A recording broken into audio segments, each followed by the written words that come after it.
It is my great pleasure to be invited to CCR 2020, and I would like to talk on Nutcracker phenomenon and Nutcracker syndrome, specifically focusing on why imaging diagnosis is important. I had a special interest in this Nutcracker syndrome, and this is the article I wrote in 1996 in Radiology, and this is the review article I wrote last year at Korean Journal of Radiology just before my retirement from Seoul National University Hospital. Nutcracker phenomenon and Nutcracker syndrome occur when left renal vein is compressed between the aorta and the superior mesenteric artery, which causes left renal vein hypertension, resulting in hematuria, proteinuria, and or left flank pain or discomfort. One thing we should make it clear is regarding the terminology, Nutcracker phenomenon versus Nutcracker syndrome. Nutcracker phenomenon is just a phenomenon, while unexplained symptoms and signs such as hematuria, proteinuria, and or left flank pain are present in addition to this phenomenon. It is called Nutcracker syndrome. The incidence of this syndrome is unknown, but it is generally thought rare. In fact, it is registered as a rare disease in the United States at NIH and orphanage sites. But I believe it is probably not rare as it has been thought. One of the reasons why I thought Nutcracker phenomenon and syndrome are not rare is the high incidence of microscopic hematuria or proteinuria at various health screening programs. For example, 4.1% incidence of microscopic hematuria in a student screening in one study, and up to 21.1% microscopic hematuria and up to 4.9% proteinuria in an adult screening in another study. 2007 data at Seoul National University Hospital Health Screening Center showed microscopic hematuria in 5% of men and 17% of women. Another reason why I thought this phenomenon is probably quite common is those two old articles reporting the incidence of dilated hilar left renal vein, 51.3% in one article and 72% in another article. The title of this article in AJR says it is a normal variant. The definitive diagnostic criteria of Nutcracker syndrome is more than 3 mm mercury pressure gradient at venography and pressure measurement. Nowadays, however, we do not depend on this invasive procedure, and we usually can make a diagnosis of Nutcracker phenomenon or Nutcracker syndrome with Doppler ultrasound and contrast-enhanced CT. Doppler ultrasound is the best imaging modality to detect Nutcracker phenomenon because it is the easiest way to look at the vessels and measure the flow velocity. In normal people, flow velocity on this hilar region of left renal vein is usually between 15 and 20 cm per second, while it is around 40 to 50 cm per second in this normally slightly compressed aortomesenteric portion. This 50 cm per second equals 1.8 km per hour, which is the speed we walk very slowly. If the peak flow velocity at aortomesenteric left renal vein exceeds 100 cm per second, we may make a diagnosis of Nutcracker phenomenon. And if this patient has unexplained hematuria, proteinuria, or left flank pain, then we may make a diagnosis of Nutcracker syndrome. Then the question is, can we estimate pressure gradient from Doppler ultrasound data? The answer is yes, and in this Bernoulli equation, we can neglect this h, height or elevation in our body, and can be simplified like this, and then can be changed like this. And we can calculate the pressure gradient if we know those two velocities. If V1 velocity at aortomesenteric left renal vein is 100 cm per second, which is our criteria of Nutcracker phenomenon, calculated pressure gradient is 3.81 mm/Hg, which is quite consistent with the venous catheterization criteria 3 mm/Hg. Here is an example case of Nutcracker syndrome. 16-year-old male with gross hematuria. Peak velocity at aortomesenteric left renal vein was 152 cm per second, and the pressure gradient was 6 mm/Hg. Another case, 19-year-old male with gross hematuria, flow jetting here. Peak velocity was 112, and the pressure gradient was 4 mm/Hg. This patient was a 28-year-old woman with a long history of proteinuria, and grayscale and color Doppler ultrasound well show narrowing of left renal vein between the aorta and superior mesenteric artery and high velocity jetting, and measured peak velocity was 147 cm per second. Because this patient has no other cause of proteinuria, we may call this condition Nutcracker syndrome. How about this case? 56-year-old woman with microscopic hematuria and proteinuria and has slightly different appearance. In this patient, left renal vein is compressed not between the aorta and superior mesenteric artery, but is compressed by anteriorly arising right renal artery. You can see bright color jetting from this point. So this is a case of Nutcracker syndrome with left renal vein compressed by right renal artery. Here is another example of Nutcracker phenomenon. 72-year-old man without hematuria or proteinuria. In this patient, abdominal aorta is prominent, but the space between the aorta and superior mesenteric artery is not narrow.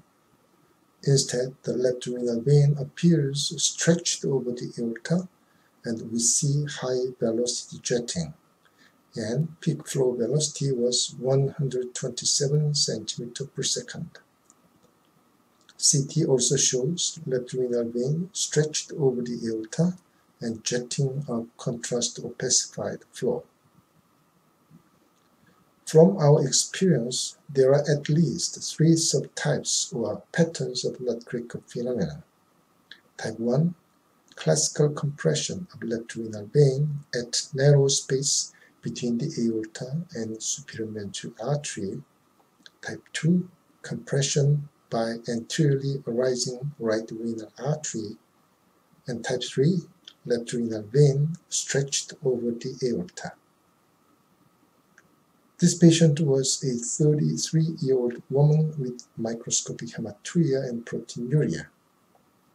Grayscale and color Doppler ultrasound show compression of left renal vein at 2 sites, one between the aorta and superior mesenteric artery, and the other by right renal artery, with peak flow velocity of 125 and 108 cm per second in those 2 locations. So we may classify this case as type 1+2 Nutcracker syndrome. Next thing I want to mention is that Nutcracker phenomenon or Nutcracker syndrome is not a fixed condition, but a condition of a big spectrum. I already mentioned about the 3 subtypes of Nutcracker. I also want to mention about variations of Doppler findings according to the posture of the patients. Severe Nutcracker syndrome in a 45-year-old man with microscopic hematuria and proteinuria. In supine position, left renal vein is markedly dilated and there is a strong jetting through the narrowed aortomesenteric portion with very high flow velocity, 303 cm per second. When the patient took lateral decubitus position, dilated left renal vein was suddenly collapsed and the flow velocity was decreased to 127. This is the dramatic change with the change of the patient's posture. Another patient, 35-year-old man with microscopic hematuria, proteinuria, and left flank discomfort. In supine position, you can see high velocity jetting with 141 cm per second peak velocity. But with lateral decubitus position, you can see slow plug flow of homogeneous color with peak velocity 51.8 cm per second. In this patient, sleeping whole night with supine position and lateral decubitus position will be very different. This is a 53-year-old woman with microscopic hematuria and proteinuria. The first two color Doppler ultrasound videos in supine and left lateral decubitus show that the left renal vein is not compressed between superior mesenteric artery and aorta, but looks stretched over the aorta, so type 3 Nutcracker. But with the patient in right lateral decubitus position, it looks like a classical type 1 Nutcracker. So again, Nutcracker phenomenon is not a fixed condition, but is a dynamic and variable condition with the patient's posture. Nowadays, CT is frequently done as the first imaging in patients with hematuria, and we radiologists should be familiar with CT findings of Nutcracker phenomenon.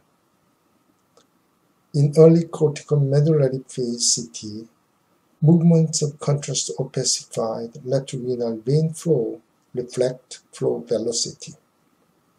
Plug flow, or contrast opacified flow along the dependent portion of the vena cava, indicate slow flow, but opacified flow along the non-dependent or anterior margin of the vena cava, or jetting, indicate fast flow. So if you see these findings, flow along the anterior margin or jetting in a patient with hematuria of unknown cause, you need to suspect Nutcracker syndrome and need to confirm with Doppler ultrasound. This is a 46-year-old man with microscopic hematuria of unknown cause. CT shows contrast opacified left renal vein flow along the non-dependent anterior margin of inferior vena cava, indicating fast flow. And Doppler ultrasound shows 160 cm per second peak flow velocity, and we may make a diagnosis of Nutcracker syndrome in this patient, and we do not need invasive procedure to measure pressure gradient. Recently, I reported on this topic at Annual Congress of Korean Society of Ultrasound and Medicine on the basis of my one-year experience at a nephrology uroradiology clinic, and I will explain this briefly. For 1 year from September 2019, we performed renal ultrasound in 1,223 patients, and left renal vein was evaluated with Doppler ultrasound in all patients. The criterion of Nutcracker phenomenon was peak flow velocity at aortomesenteric left renal vein higher than 100 cm per second, and the diagnosis of Nutcracker syndrome was made when a patient had hematuria, proteinuria, and left flank pain of unknown cause, in addition to Nutcracker phenomenon. This is the result. Among 1,223 patients, Nutcracker phenomenon was found in 372, which is 30.4% of all patients, including 157 men and 215 women. Nutcracker syndrome was diagnosed in 184 patients, including 66 men and 118 women. This was 49.5% of Nutcracker phenomenon cases. The prevalence of Nutcracker phenomenon and Nutcracker syndrome was more common in women than in men. Among 372 Nutcracker phenomenon cases, type 2 was most common, 40%, and among 184 Nutcracker syndrome patients, type 1 was most common, 49%. This is a conclusion. Nutcracker phenomenon and syndrome were not rare, but quite common, at least among the patients visiting our nephrology uroradiology clinic. Nutcracker phenomenon was found in about 30% of all ultrasound cases, and about half of those Nutcracker phenomenon cases were Nutcracker syndrome patients. There were 3 patterns of left renal vein compression.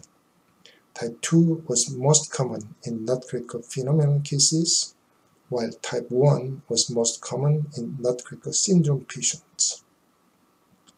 To be aware of this high prevalence of Nutcracker phenomenon and syndrome may help diagnose Nutcracker syndrome in patients with unexplained hematuria, proteinuria, and/or flank pain, in whom otherwise unnecessary nervousness and examinations might have accompanied. If a patient hears that he or she has hematuria or proteinuria, it is a shocking news for them, and from that moment, he or she becomes a cancer patient or a serious kidney disease patient. The most important role of ultrasound or CT to detect Nutcracker phenomenon in these patients is that they will be much relieved if they are informed of the diagnosis of Nutcracker syndrome, and also their physicians will be much more comfortable, and their further workup and follow-up for their hematuria or proteinuria need not to be too tight and will be much more relaxed. And finally, it will be helpful to reduce the total medical expenditure. I would like to finish my talk by summarizing that Nutcracker phenomenon and syndrome is probably not rare but quite common. We may detect Nutcracker phenomenon with Doppler ultrasound or contrast-enhanced CT. Diagnosis of Nutcracker syndrome is important both for the patients and their physicians, and keep in mind subtypes and variations according to the patient's posture. If you have any questions or comments, please email me or visit my educational website. Thank you.